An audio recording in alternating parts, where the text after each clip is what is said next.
So in this Alight Motion tutorial, I will be showing you how to fade in a video here in Alight Motion. So here's your video right here. As you can tell, if I were to play it, there's no fade in or fade out whatsoever. So once that is done and you have your video added, select the video right here, then go to the bottom right to where it says effects, and then add effects, and then scroll down to the bottom right to where it says opacity/visibility, and then select fade in and fade out, and then standard settings.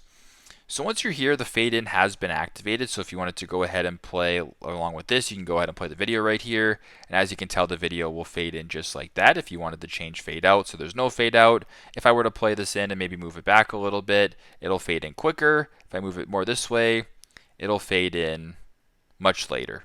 So pretty simple, pretty straightforward. That's how you guys can fade in a video here in Alight Motion. Thanks again for watching and hope this helps.